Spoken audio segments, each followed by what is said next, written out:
പണത്തിനു വേണ്ടി BJP ആവുന്ന കോൺഗ്രസിനും മതത്തിന്റെ പേരിൽ നാടിനെ വിഭജിക്കുന്ന BJPക്കുമുള്ള മറുപടിയാവും ഇത്തവണത്തെ തെരഞ്ഞെടുപ്പെന്ന് SFI ദേശീയ നേതാവ് VP സാനു പറഞ്ഞു. കുറ്റിപ്പുറത്ത് വോട്ട് രേഖപ്പെടുത്തിയ ശേഷം മാധ്യമങ്ങളോട് സംസാരിക്കുകയായിരുന്നു അദ്ദേഹം. കേരളത്തിൽ ഇടതുപക്ഷ ജനാധിപത്യ മുന്നണി വലിയ മുന്നേറ്റം നടത്താൻ പോവുകയാണെന്നും പൊന്നാനി ഇക്കുറി ഉറപ്പായും മാറുമെന്നും SFI ദേശീയ നേതാവ് VP സാനു അഭിപ്രായപ്പെട്ടു. CITU ജില്ലാ ജനറൽ സെക്രട്ടറിയും ജില്ലാ സെക്രട്ടേറിയറ്റ് മെമ്പറുമായ പിതാവ് സക്കറിയ VPക്കൊപ്പം കുറ്റിപ്പുറത്ത് വോട്ട് രേഖപ്പെടുത്താനെത്തിയതായിരുന്നു അദ്ദേഹം.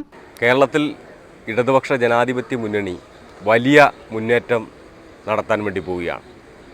ഇവിടെ കേരളത്തിൽ തുടങ്ങുന്ന മുന്നേറ്റം അത് ഇന്ത്യയാകെ പടർന്ന് ഇന്ത്യയിൽ നരേന്ദ്രമോദി ഭരണത്തിന് അന്ത്യം കുറിക്കുന്ന തെരഞ്ഞെടുപ്പായി ഈ തെരഞ്ഞെടുപ്പ് മാറും. ഈ രാജ്യത്തെ ജനങ്ങളെ മതത്തിൻ്റെ പേരിൽ അവരുടെ പൗരത്വം ചോദ്യം ചെയ്യുന്നതിനെതിരായിട്ടുള്ള വിധിയെഴുത്തായി ഈ തെരഞ്ഞെടുപ്പ് മാറും. ജനവിധി അട്ടിമറിച്ച് പണത്തിൻ്റെയോ പ്രലോഭനങ്ങളുടെയോ ഭീഷണികളുടെ മുമ്പിൽ വീണുപോയി BJP ആയി മാറാൻ വേണ്ടി തയ്യാറെടുത്ത് നിൽക്കുന്ന കോൺഗ്രസ്സുകാർക്കുള്ള മറുപടിയായിട്ട് ഈ തെരഞ്ഞെടുപ്പ് മാറും. തീർച്ചയായും ആ നിലക്ക് ഇന്ത്യയിൽ വിശ്വസിക്കാൻ കൊള്ളാവുന്ന പാർട്ടി, ഇന്ത്യയിൽ BJP അധികാരത്തിന് താഴെ ഇറക്കാൻ കഴിയാവുന്ന നിലക്ക് സഖ്യങ്ങളുണ്ടാക്കി മുന്നേറാൻ കഴിയുന്ന പാർട്ടി എന്ന നിലയിൽ കേരളത്തിലെ മുഴുവൻ ജനങ്ങളും ഇടതുപക്ഷത്തോടൊപ്പം നിൽക്കുന്ന തെരഞ്ഞെടുപ്പായിട്ട് ഈ തെരഞ്ഞെടുപ്പ് മാറും. അതിൻ്റെ ഭാഗമായി ഏറ്റവും തിളക്കമാർന്ന നിലയിൽ തന്നെ ഈ പൊന്നാനി പാർലമെൻറ്റ് മണ്ഡലത്തിലും ഇടതുപക്ഷ ജനാധിപത്യ മുന്നണി വിജയം നേടും. കേരളത്തിൽ തുടങ്ങുന്ന മുന്നേറ്റം ഇന്ത്യയാകെ പടർന്ന് ഇന്ത്യയിലെ നരേന്ദ്രമോദി ഭരണത്തിന് അന്ത്യം കുറിക്കുന്ന തിരഞ്ഞെടുപ്പായി ഈ തിരഞ്ഞെടുപ്പ് മാറുമെന്നും ജനവിധി അട്ടിമറിച്ച് പണത്തിന്റെയും പ്രലോഭനത്തിന്റെയും ഭീഷണികളുടെയും മുൻപിൽ വീണുപോയി BJP ആയി മാറാൻ വേണ്ടി തയ്യാറെടുത്തു നിൽക്കുന്ന കോൺഗ്രസിനുള്ള മറുപടിയായി ഈ തിരഞ്ഞെടുപ്പ് മാറുമെന്നും സാനു കൂട്ടിച്ചേർത്തു. ഇപ്പോൾ എല്ലാവരും ഒരുപോലെയാണ് എന്ന് വരുത്താനുള്ള ശ്രമം നടത്തുക.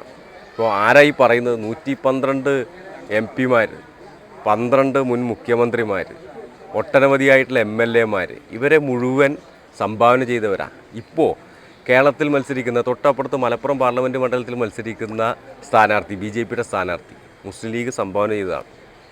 കണ്ണൂരിൽ മത്സരിക്കുന്ന BJPയുടെ സ്ഥാനാർത്ഥി കോൺഗ്രസ് സംഭാവന ചെയ്തതാണ്. എറണാകുളത്ത് മത്സരിക്കുന്ന സ്ഥാനാർത്ഥി കോൺഗ്രസ് സംഭാവന ചെയ്തതാണ്. പത്തനംതിട്ടയിൽ മത്സരിക്കുന്ന BJP സ്ഥാനാർത്ഥി കോൺഗ്രസ് സംഭാവന ചെയ്തതാണ്. ഇങ്ങനെ കോൺഗ്രസിൻ്റെ സംഭാവനകൾ കേരളത്തിൽ തന്നെ ഒരുപാടാണ്.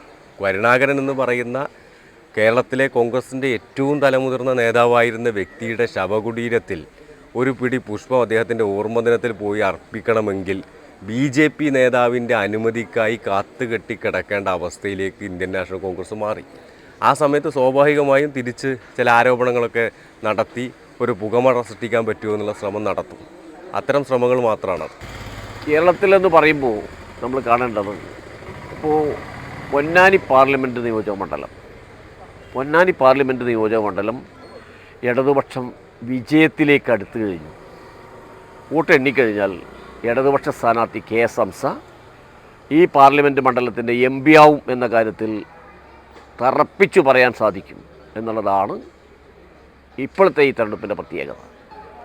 പൗരത്വ ഭേദഗതി നിയമം അതിന് പോരാടാൻ സാധിക്കുന്നത് ഇടതുപക്ഷമാണെന്ന തിരിച്ചറിവ് വോട്ടർമാർക്കാകെ ഉണ്ടായിക്കഴിഞ്ഞിട്ടുണ്ട്. ഈ പശ്ചാത്തലത്തിലാണ് ഇന്നേ വരെ അടുത്ത കാലത്തൊന്നും വിജയിക്കാത്ത പൊന്നാനി പാർലമെൻറ്റ് മണ്ഡലത്തിൽ ഇടതുപക്ഷ വിജയം സുനിശ്ചിതമാണ് എന്ന് പറയുന്നത്. പൗരത്വ ഭേദഗതി നിയമം പൊന്നാനി മണ്ഡലത്തിലെ ജനങ്ങൾക്കിടയിലും വലിയ രീതിയിലുള്ള ഉത്കണ്ഠയാണ് സൃഷ്ടിച്ചിട്ടുള്ളത്. ഇതിനെതിരെ പോരാടാൻ ഇടതുപക്ഷത്തിന് മാത്രമേ കഴിയൂ എന്ന ധാരണ വോട്ടർമാർക്കിടയിൽ വളർന്നു വന്നിട്ടുണ്ടെന്നും അതിനാൽ തന്നെ ഇത്തവണത്തെ പൊന്നാനി പാർലമെന്റ് ഇലക്ഷനിൽ വലിയ രീതിയിൽ തന്നെ ഇടതുപക്ഷ സാരഥി KS ഹംസ വിജയിക്കുമെന്ന സുനിശ്ചിതമാണെന്നും സക്കറിയ പറഞ്ഞു. ഇന്ത്യയിൽ ഇടതുപക്ഷ പാർട്ടികൾ മുൻകൈയെടുത്തുകൊണ്ട് രൂപീകരിക്കുന്ന പ്രാദേശിക കക്ഷികളുടെ വലിയ കൂട്ടായ്മ ഇന്ത്യ മുന്നണി രാജ്യത്തിൽ അധികാരത്തിൽ വരുമെന്നതിൽ യാതൊരു തർക്കവുമില്ലെന്നും അതിന്റെ ഭാഗമായി കേരളത്തിൽ 20 മണ്ഡലങ്ങളിലും ഇടതുപക്ഷം തന്നെ വിജയിച്ചു വരുമെന്നും അദ്ദേഹം അഭിപ്രായപ്പെട്ടു. News bureau, Kuttippuram. ഇനി എല്ലാ ആഘോഷങ്ങളും കവിതയിൽ നിന്നാകും. കവിത ഗോൾഡൻ ഡയമണ്ട്സ്.